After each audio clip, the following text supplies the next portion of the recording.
오늘 말씀은 출애굽기 20장 16절에서 21절까지입니다.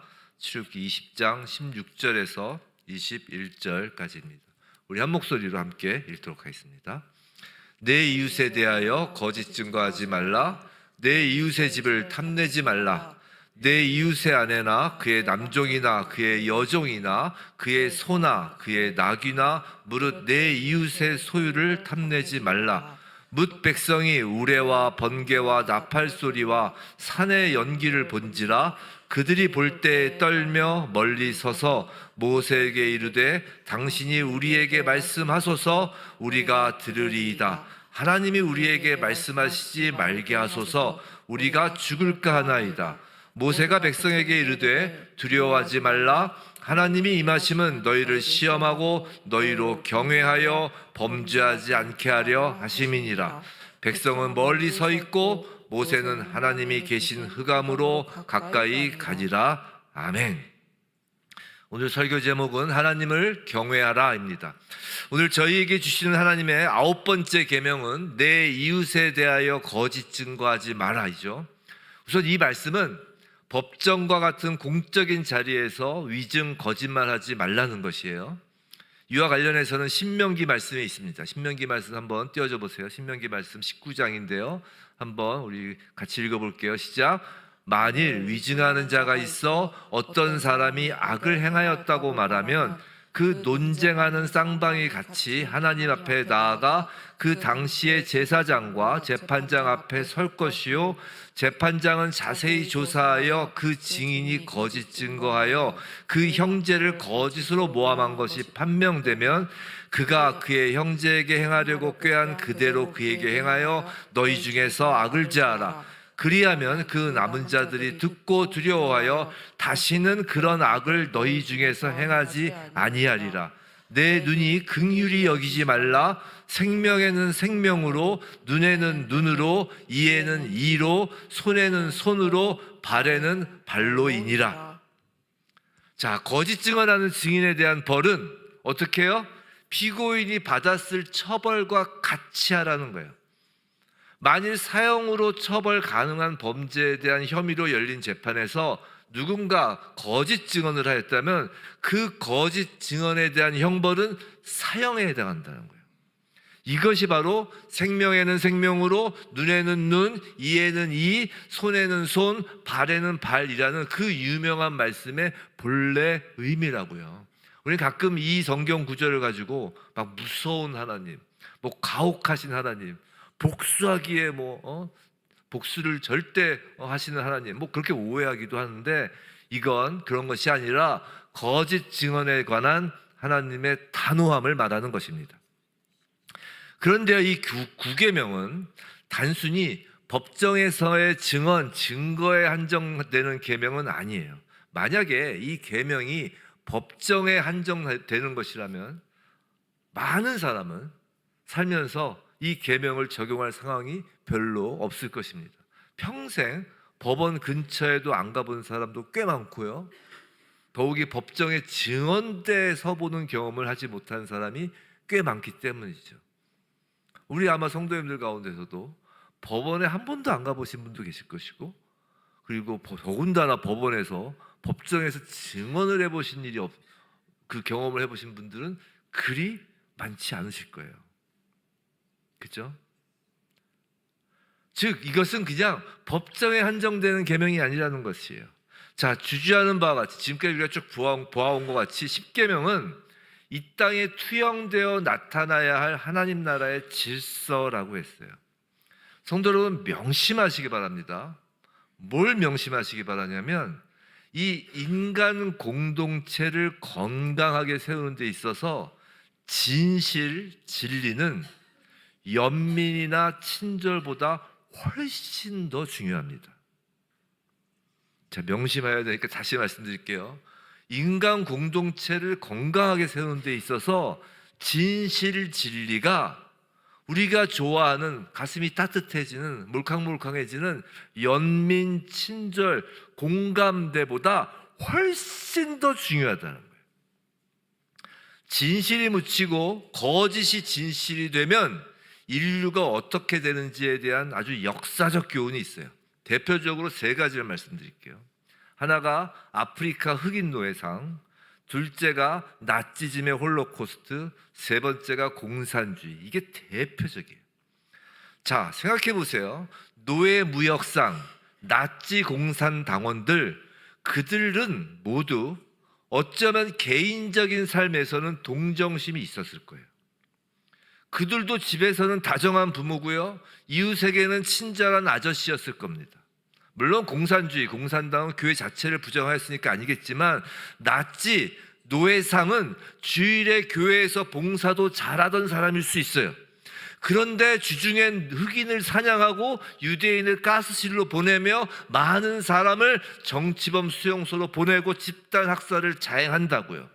도대체 그럼 개인적으로는 그 선량하다고 평가되던 사람들이 이런 거대한 악에 대규모로 동참하게 되는 이유가 무엇일까냐 말이에요.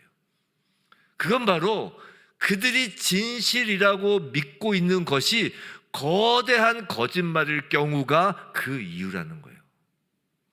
아프리카 흑인 노예는 흑인이 백인보다 열등하다는 그 거짓말에 기초하는 것이에요.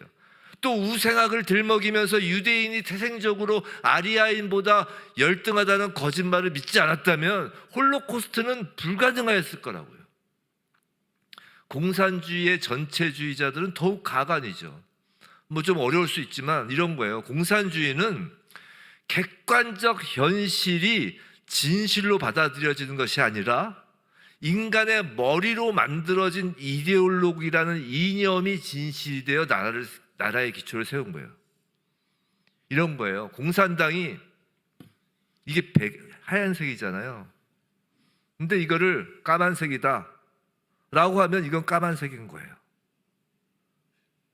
현실은 백인데 흑이라는 검은 것이라는 이념에 그 진실의 자리를 내어주는 거라고요. 솔직히 한 개인이, 아니 소수의 개인이 저지르는 살인, 도둑 등의 범죄는 전체를 미쳐 돌아버리게 하지는 않아요. 그러나 거짓말이란 죄는 전체를 미쳐 돌아버리게 할 수 있는 거예요. 그것이 거짓말이 가지는 놀라운 영향력이고 파괴력입니다.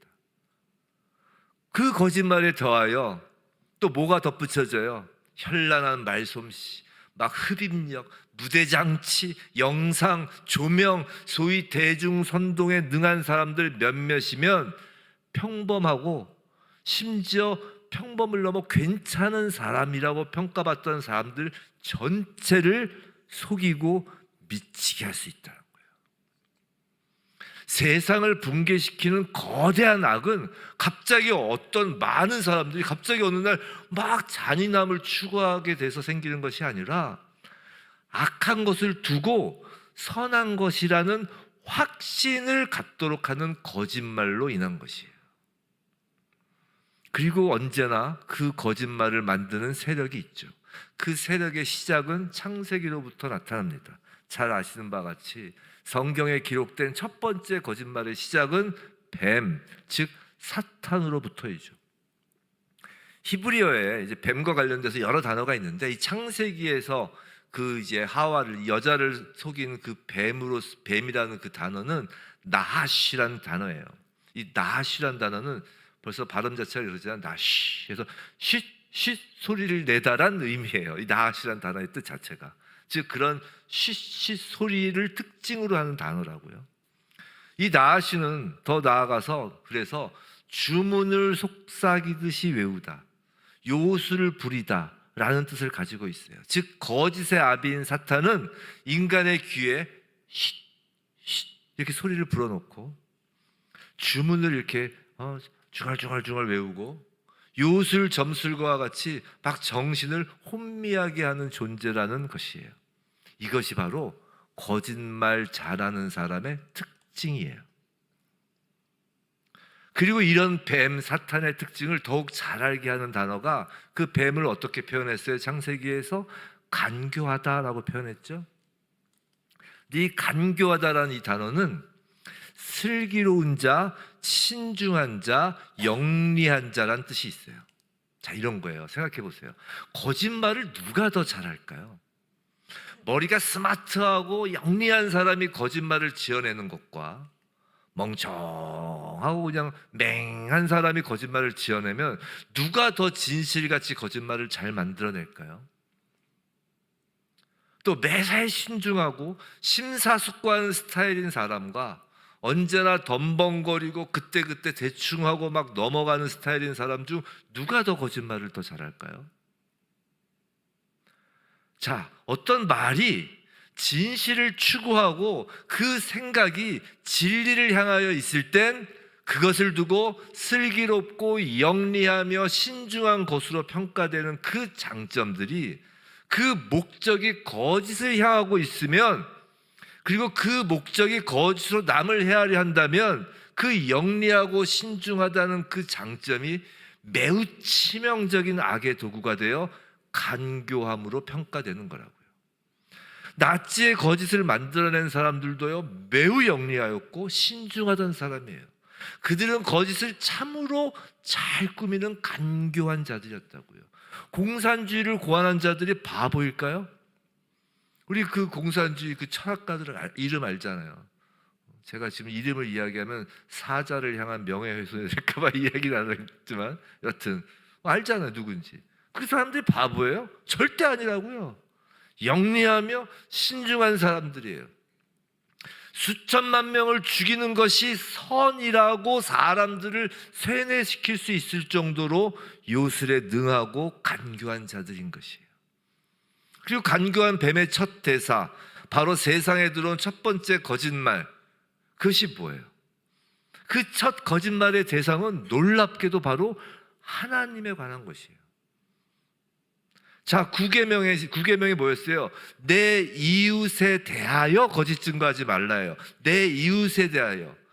그 거짓 증거의 대상으로서의 내 이웃, 첫 번째 이웃이 누군 거예요? 하나님이 되신 거예요. 이것이 뭘 의미해요? 이건 거짓말, 거짓 증거, 거짓 증언은 본질적으로 하나님에 대한 거짓말이라는 거예요. 그래서 거짓말은 인간 공동체를 하나님으로부터 분리시켜 멸망으로 이끄는 거라고요. 사람 수천만 명이 죽어나가는 게 어찌 보면 그 거짓말로 하나님과의 관계가 단절됐기 때문에 그 현상으로 드러나는 거예요. 그럼 여기서 우리는 한 가지 의문이 생깁니다. 소위 말하는 하얀 거짓말이 있잖아요. 하얀 거짓말. 그죠? 자, 이 하얀 거짓말의 경우에도 구계명의 거짓에 포함되는 것인지에 대해서 의문이 생기죠. 자, 성경에 보면 분명 사실과는 다른 거짓말을 하였는데 하나님으로부터 칭찬받는 경우가 대표적으로 두 군데 나와요. 이것을 보면 성경에서 말하는 거짓말이 무엇을 의미하는 것인지 더욱 깨달을 수 있는데요. 하나는 출애굽기 우리가 본 것처럼 히브리 산파들의 거짓말이에요. 산파들에게 이스라엘 여인이 아들을 낳으면 죽이라라고 바로가 했지만 산파들은 뭐라고 거짓말해요? 히브리 여인이 너무 건강해서 산파가 내가 도착하기 전에 해산하였다는 거짓말을 해서 아이들을 살리죠. 그리고 하나님이 그 산파들을 축복합니다. 자, 또 다른 예가 두 번째가 뭐냐면 그 여호수아에 나오는 기생 라합이에요. 그 여리고성에 들어온 그 유다인 정탐꾼을 숨겨주며 거짓말하잖아요. 그리고 이 행위를 야고보서 2장 25절에서는 의로운 행위라고 평가합니다. 지금 산파들이나 라합이 한 말은 거짓말인가요? 아닌가요? 어렵나요? 그럼 질문을 바꿔볼게요. 이 질문이 거짓말에 대한 정의예요.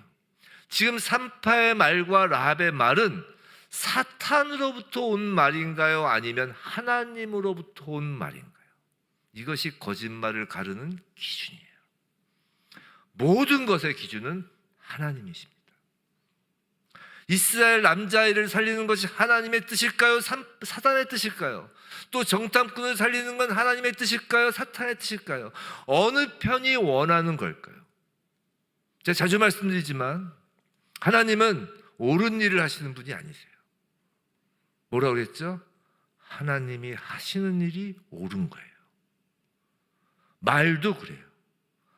하나님이 원하시는 말이 진리이고 하나님이 원하시지 않는 말이 거짓인 거예요. 그리고 산파와 라합의 말과 행동엔 또 하나의 공통점이 있죠. 자, 그럼 이것이 하나님의 생각인지 하나님의 말인지 사탄의 말인지 그걸 또 구별해야 되잖아요. 그죠? 산파와 라합의 말과 행동에는 어떤 공통점이 있냐면 그건 생명을 건져내기 위함이라는 공통점이 있어요.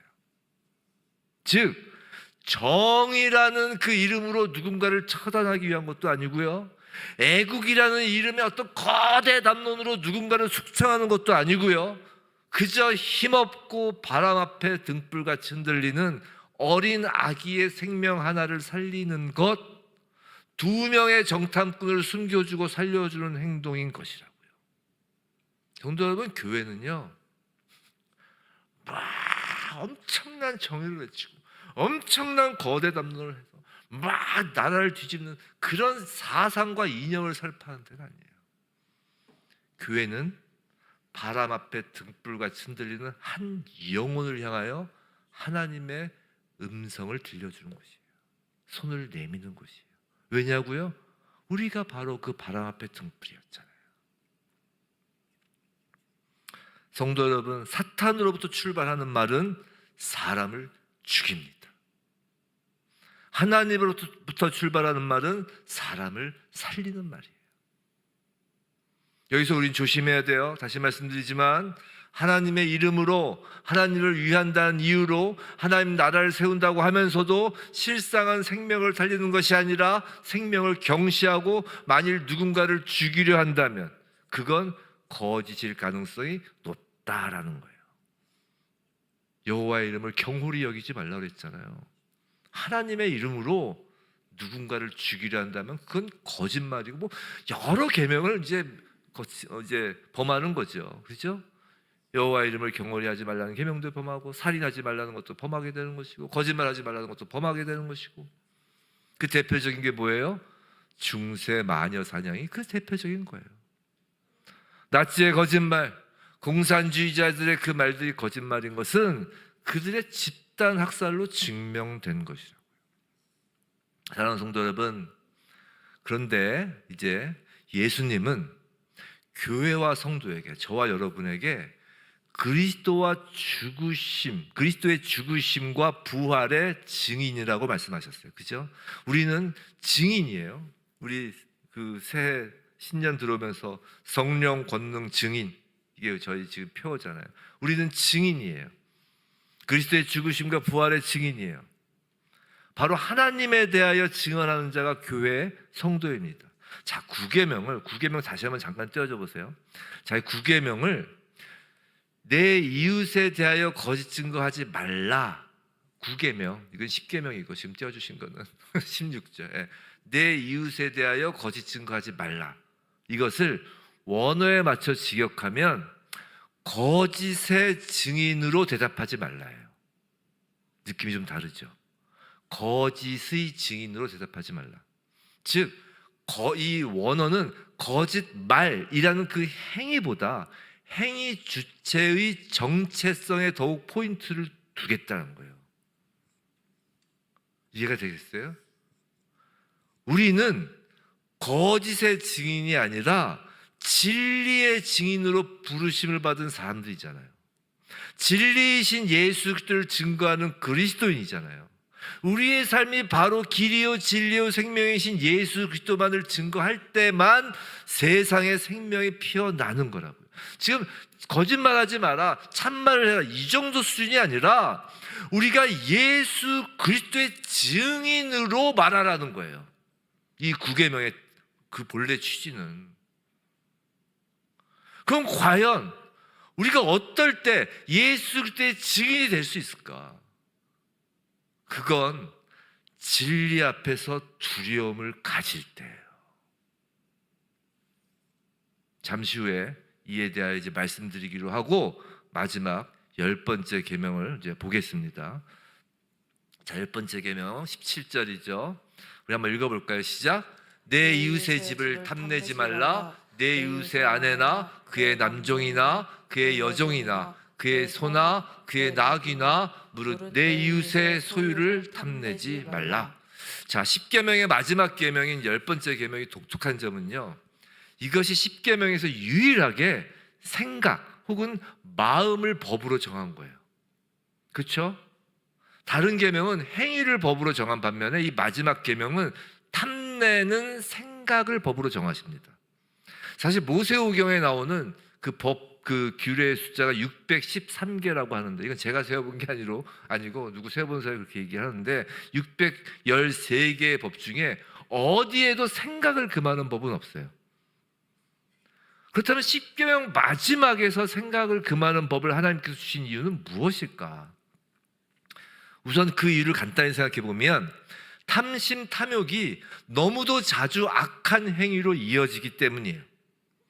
사람들이 오늘 본문 앞에 나오는, 지금 이 10계명 앞에 나오는 그 1계명부터 9계명까지의 그 계명들에서 언급하는, 예를 들어서 살인, 간음, 도둑질, 위증 등과 같은 악한 행위들을 왜 하는 줄 아세요? 왜 할까요? 그건 대부분 다른 사람에게 속한 것을 탐하기 때문이에요. 간음은요, 다른 사람의 배우자를 탐내는 마음에서 시작되는 것이고요, 도둑질은요, 다른 사람의 재산을 탐내기 때문이에요. 또한 이는 많은 살인의 또 이유가 되기도 하죠. 거짓 증거, 위증은 탐심으로 저질러진 이런 모든 다른 범죄를 덮기 위해 범해지는 경우가 많죠. 그래서 어떤 사람들은 10계명의 이 마지막 계명은 10계명의 결론이면서 또한 10계명 전체를 떠받치는 이 그릇과 같은 계명이라고 합니다.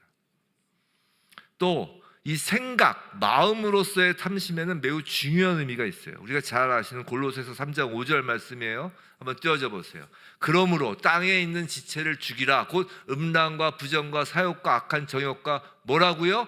탐심이니. 탐심이 뭐라고요? 우상숭배라는 거예요. 이거 다들 아시죠? 탐심이 우상숭배라는 거예요. 우상숭배야말로 믿는 우리에게 가장 무거운 죄이잖아요. 그리고 죄의 시작과도 같잖아요. 우리가 10계명 중에 하나님과의 관계로서의 앞에 4계명 계명, 그걸 1계명부터 4계명을 한마디로 축약하면 뭐예요? 그게 우상숭배잖아요. 하나님과의 관계를 가로막는 것 모두가 우상숭배이고, 탐심이 바로 하나님과 우리와의 사이를 가로막는 그 핵심이라는 거예요. 성도 여러분, 사탄 마귀는요, 영적 존재예요. 그리고 이들의 활동 무대는 영적 존재라는 것은 기본적으로 그 활동 무대가 인간의 생각, 마음이라는 거예요. 사탄은 하나님의 자리를 노렸던 사탄 자신의 그 탐심을 인간의 생각, 인간의 마음 속에 이렇게 불어넣음으로써 인간과 하나님과의 관계를 방해하는 거라고요. 그래서 가히 탐심을 갖지 않는 것이야말로 모든 계명의 시작이자 끝이 되는 것입니다. 자, 탐심은 히브리어로 하마드라고 해요. 인류 역사상 하마드란 이 단어가 처음 쓰인 때가 언제인가? 역시 창세기죠. 가히 10계명은 하나님의 창조와 관련이 있고 하나님 나라의 원리 질서를 인간 세상의 법으로 보여준다고요. 창세기에서 사탄은 여자에게 먹어도 결코 죽지 아니하리라 라고 하면서 먹으면 반드시 죽을 것이라는 하나님의 말씀에 정면으로 대적을 하죠. 그리고 곧바로 하나님과 같이 되어라고 합니다. 이건 사탄 자신이 하나님과 같이 되려 하였던 그 탐심, 그것을 여자에게 불어 넣는 거죠. 그렇게 해서 여자에게 생긴 마음이 뭐였어요? 창세기 3장 6절 다 잘 아시죠? 우리 한번 읽어볼까요? 시작. 여자가 그 나무를 본즉 먹음직도 하고 보암직도 하고 지혜롭게 할 만큼 탐스럽기도 한 나무인지라 여자가 그 열매를 따먹고 자기와 함께 있는 남편에게도 주매 그도 먹은지라 라는 구절이에요. 자, 여기서 탐스럽기도에 쓰인 단어가 바로 그 오늘 10계명에서의 그 하마드, 탐하다라는 단어와 같은 단어입니다. 그리고 그 앞에 보시면 먹음직도 하고 보암직도 하고 지혜롭게 할 만한, 이것이 어디에 나와요? 요한일서 2장 6절에서 육신의 정욕, 안목의 정욕, 이생의 자랑이라고 하는 것이에요. 이것들이 다 누구로부터 나온 거라고요? 사탄으로부터 나온 것이라고요. 자, 그런데 한번 생각해 보세요. 여자가 에덴 동산에서 그동안 살면서 뭐 몇 년을 살았는지 모르지만 에덴 동산에서 그 살면서 그 선악을 알게 하는 나무의 열매를 그때 처음 보았을까요? 아니죠. 동산 중앙에 있었잖아요. 수도 없이 그 옆을 지나다녔을 것이고 보았을 것입니다. 그 에덴 동산은 이 산이 아니에요. 가든이에요. 가든. 그러니까 소위 말해서 정원 가운데 있었어요. 그러니까 정원 어딜 가더라도 이렇게 보였을 거 아니에요. 근데 이전에는 그 열매를 보고도 아무런 생각이 없었다는 것이에요. 근데 여자가 하나님의 말씀을 사탄이 던진 그 거짓말을 이렇게 왜곡되어 생각하게 되자 예전에 없던 변화가 생긴 거라고요. 탐하는 마음이 생긴 거예요. 여기서 탐심이 우리에게 들어오는 것을 우리가 견고히 방어하는 방어벽이 무엇인지를 알죠. 바로 하나님 말씀을 제대로 깨닫는 것임을 우리는 알게 되는 것이에요. 자, 여하튼 선악과는 전적으로 하나님께 속한 것인데 여자는 하나님의 것을 탐한 것입니다. 선악과를 먹기 전에 그것을 자기 신의 소유로 삼고 싶은 그 마음, 생각을 가졌을 때, 그러니까 먹기 전에 먹고 싶다라는 그 탐심을 가졌을 때 이미 그 여자는 10번째 계명을 어긴 거예요. 먹은 거가 첫 번째 죄가 아니라, 이해가 되셨어요? 먹고 싶다, 갖고 싶다, 그 탐심이 바로 10번째 계명, 그것을 어긴 것이고 그것이 인류의 첫 번째 죄예요. 인류의 첫 번째 죄는, 오해하지 마세요, 선악과를 먹은 게 아니에요. 탐심을 품은 거예요. 그렇잖아요. 십계명은요, 이 땅에 하나님의 질서 통치를 회복하고자 하시는 하나님의 애타는 마음을 담고 있습니다. 십계명에서 탐심을 품지 말라고 하시는 이 계명은 바로 그 첫 번째 죄, 첫 번째 탐심으로 쫓겨나야 했던 그 에덴으로 우리에게 다시 돌아오라고 하는 하나님의 초청장이에요. 십계명은요. 지금 십계명의 말씀을 받는 저와 여러분에게 하나님은 하나님 나라로의 초청장을 보내는 거예요. 십계명은요, 하나님의 말씀은요, 성경은요, 딱딱하고 머리 아픈 이론서가 아니에요.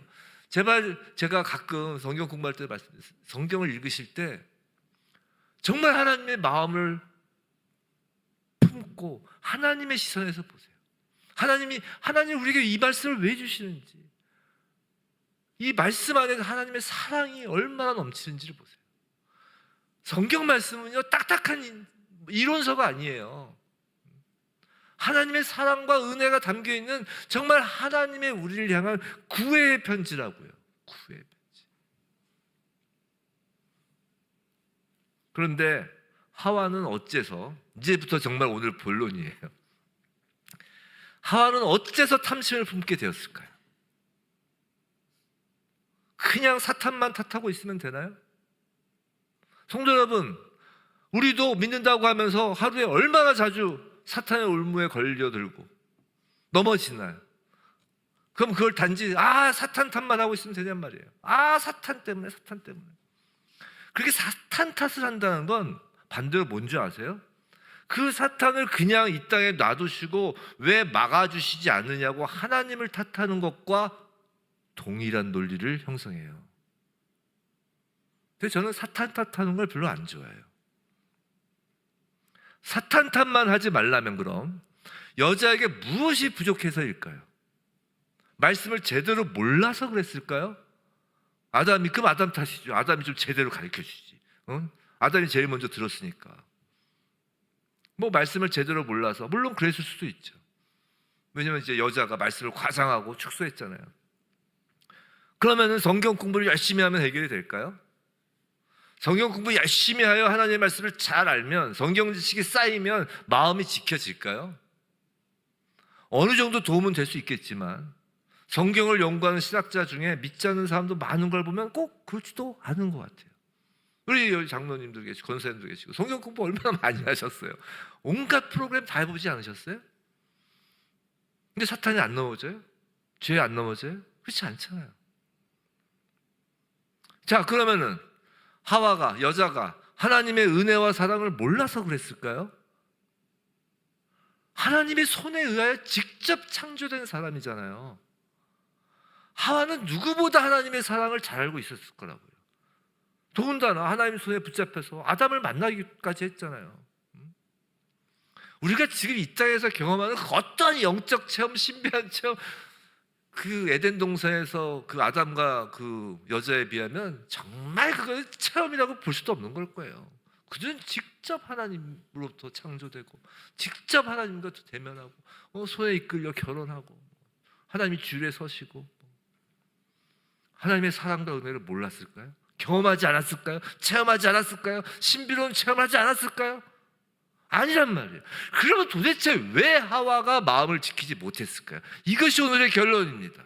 왜 사탄의 거짓말 유혹에 넘어가 말씀을 담은 마음을 지켜내지 못하는가 말이에요. 하나님의 말씀을 담아야 할 이 마음을 왜 지키지 못하는가 말이에요.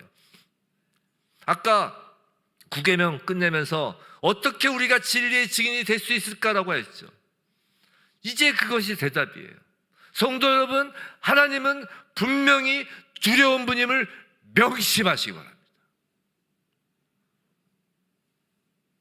십계명의 전후를 하나님은 두려움으로 두르신다고요. 성경 말씀을 볼까요? 십계명이 선포된 직후 하나님을 향한 두려움이 선포되기를, 자 20장 18절, 뭇 백성이 우레와 번개와 나팔 소리로 산의 연기를 본지라 그들이 볼 때 어떻게 해요? 떨며 멀리 서서라고 해요. 자, 하나님의 두려움 앞에 백성들이 지금 떨고 있는 거예요. 너무 두려워 모세에게 당신이 말씀하라고 해요. 모세에게 하나님 지금 십계명은요, 우리가 착각하고 잘못 알고 있는데 십계명 하나님이 직접 백성들의 귀에 들려주신 말이에요. 모세를 통하신 말씀이 아니에요. 직접 들려주신 말이에요. 너무너무 떨려서 모세에게 당신이 대신 말해달라고 그런 거예요. 직접 듣기 싫다고. 우리 가끔 하나님의 음성을 직접 듣는다는 사람들 있죠. 저 대부분 안 믿어요. 왜냐하면 하나님의 음성을 직접 들으면 이 현상이 나타나야 돼요. 떨며 멀리 서야 된다고요. 하나님의 음성을 어떻게 우리가 인간의 육신의 이 고막에 그것을 감당할 수 있겠어요? 너무 두려워서 모세에게 말하라고 한다고요. 하나님께서 말씀하시면 죽을 것 같다는 것이에요. 십계명 말씀 직후에 보이는 하나님의 임재는 두려움 그 자체라고요. 근데 그 동일한 두려움이 십계명을 시작할 때 십계명 앞에서도 소개가 돼요. 출애굽기 19장 16절이죠. 셋째 날 아침에 우레와 번개와 빽빽한 구름이 산 위에 있고 나팔 소리가 매우 크게 들리니 진중에 있는 모든 백성이 다 어떻게 해요? 떨더라. 자, 무슨 말이냐면 십계명이 주어지기 전 하나님의 임재는 모든 백성이 떨 정도예요. 매우 두려운 모습이라고요. 자, 십계명 말씀을 가운데 두고 하나님을 향한 두려움이 앞뒤를 둘러싸고 있는 거라고요. 앞에도 하나님을 향한 두려움, 뒤에도 하나님을 향한 두려움. 하나님은 의도적으로 십계명을 두려움이라는 포장지에 담아주신 거예요. 하나님이 십계명을 우리에게 주시는데 그 포장지가 두려움이라는 포장지에 담아주시는 거라고요. 하나님은 이 계명을 받는 자들이 두려움 가운데 받기를 의도하셨다고요. 그런데 언제부턴가 우린 그 두려움의 포장지를 다 갖다 버리고 너무도 가벼운 마음으로 포장지 속에 든 그 계명 말씀만 받고 있는 건 아니냔 말이에요. 그러면 그 계명을 지킬 수 없다는 것이에요. 자, 우린 십계명을 시작하면서 사랑의 하나님으로 문을 열었어요. 그죠? 사랑의 언약식이라고 그랬잖아요. 근데 갑자기 두려운 하나님을 말하니까 의아하고 혼란스러울 수 있어요. 하지만 잘 생각해 보세요. 왜 첫 창조된 아담과 하와가 선악과를 먹었냔 말이에요. 그들의 마음에 탐심을 가로막을 하나님을 향한 두려움이 없었기 때문이에요. 왜 이스라엘 백성이 애굽의 재앙과 홍해의 그 기적을 보고도 또 이후에 가나안 땅을 가서 거기서 그 땅을 받고도 왜 하나님을 끊임없이 배신하였나요? 성도 여러분, 명심하세요. 눈에 보이는 기적, 눈에 보이는 세상의 풍요, 홍해가 갈라지는 경험만으로는 하나님을 두려워하지 않는다는 것이에요. 하물며 하나님이 이스라엘을 멸망시키시고 포로로 잡혀가도록 하여도 그들은 결국은 하나님을 두려워하지 않는다는 것이에요. 성도 여러분, 모든 지식의 근본은 하나님을 경외하는 것이라고 하잖아요. 하나님을 경외한다는 것은 어렵게 생각하지 마세요. 두려울 경자에 두려울 외자예요. 쉬운 말로 두려워하는 것이에요. 그 하나님을 두려워한다는 것이 무엇일까요? 사랑의 하나님과 두려우신 하나님은 반대되는 개념일까요? 아니라는 것이에요. 하나님은 예수 그리스도의 그 십자가에 달리신 예수 그리스도를 보며 사랑의 하나님과 두려우신 하나님을 모두 경험케 하시는 거예요. 우리가 두려움이라고 하니까 마치 벌을 받는 것이 두려워서 선생님을 무서워한다면 그건 벌을 두려워하는 것이지 선생님 자체를 두려워하는 것이 아니에요. 그죠? 가만히 생각해 보세요. 우리 학교 다닐 때 학생부 선생님은 막 회초리 들고 다니면 그 회초리가 두려운 것이지 학생부 선생 그 당사자가 두렵진 않잖아요. 밖에 나가면 뭐 맛있는 뭐 라면도 사주시고. 마찬가지로 하나님께 받을 벌이 두려워서 하나님을 무서워한다면 그건 벌이 두려운 거예요. 그것으로는 하나님을 향한 진정한 두려움이 생기지 않는다고요. 하나님을 향한 진정한 두려움은 십자가 위에서 우리를 위하여 죽으시는 하나님의 상상할 수 없는 사랑 때문에 생기는 두려움이라고요. 인간 세상에서 경험을 못하는 거예요. 그래서 예수님이 오신 거예요. 그 사랑의 모습으로 우리에게 두려움을 갖게 하기 위해서요. 그 사랑의 불은 너무도 강렬해서 모든 피조 세계를 태우고도 남을 정도라고요. 이번 주간이 종료 주간이잖아요. 그죠? 다음 주가 부활절이니까. 이번 주가 금요일이 정금요일이죠. 성도 여러분, 예수 때 십자가 앞에서 감사합니다 은혜의 눈물과 함께 우린 두려움에 떨어야 되는 거예요.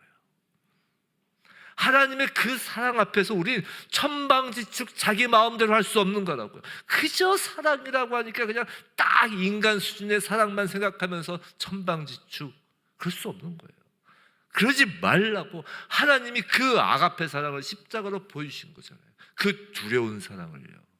사랑하는 성도 여러분, 우리는 하나님께 우리의 사랑을 보이며 찬양하기를 원합니다. 감사와 기쁨으로 찬양을 하죠. 그런데요, 그 사랑의 찬송 속에는 경외함, 두려움이 담겨 있어야 진정으로 하나님을 향한 사랑이 되는 거예요. 두려움이 없는 사랑은 천방지축, 그저 우리 수준의 그 정도만 되는 거예요. 하나님은요, 두려움이란 포장지에 하나님의 사랑의 십계명을 담아 우리에게 하나님 나라로의 초청장을 주셨습니다. 여러분, 십계명 지금까지 보면서 십계명에서 무엇을 보셨나요? 전 개인적으로 십자가를 봤어요. 우리가 성경을 보면서 무엇을 보시나요? 우리는 십자가를 보는 거예요. 우리는 이 성경을 두려움으로 보는 것입니다. 그 하나님 나라의 초청장이 무엇으로 쓰여졌겠어요? 예수의 피로 쓰인 거예요. 그 예수의 피 묻은 초청장을 받는 우리의 손은 떨리지 않을 수 없는 거예요. 이제 우리는 그 초청장에 대해 이제 응답을 해야 해요. 초청을 하셨으니까 이제 응답해야 하잖아요. 어떻게 응답해요? 그건 두려움으로 하나님의 말씀에 순종함으로 응답하는 거예요. 그것이 하나님을 향한 진정한 사랑이에요. 예수님이 그러셨잖아요. 너희가 나를 사랑을 어떻게 보겠다고요? 내 계명을 지켜라. 성도 여러분, 십자가를 바라보시기 바랍니다. 십자가를 바라보며 하나님을 두려워하지 않는 자는 하나님을 사랑하는 자가 아닙니다. 십자가를 바라보며 주님을 사랑한다면 반드시 주님을 두려워하게 합니다.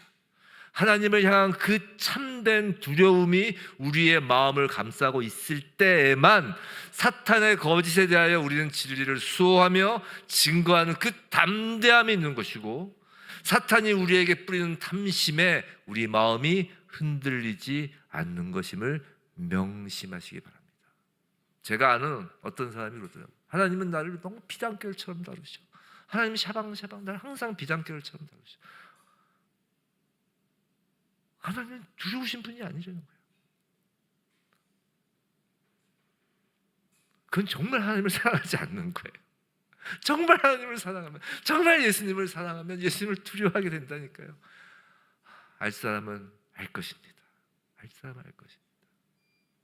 부디 하나님을 두려워함으로 진리를 증거하고 하나님을 경외함으로 탐심을 물리치고 또 순종으로 하나님께 참된 사랑의 화답을 날마다 올려드리는 희주의 부처치 성도 모두에게 주님의 이름으로 축원합니다.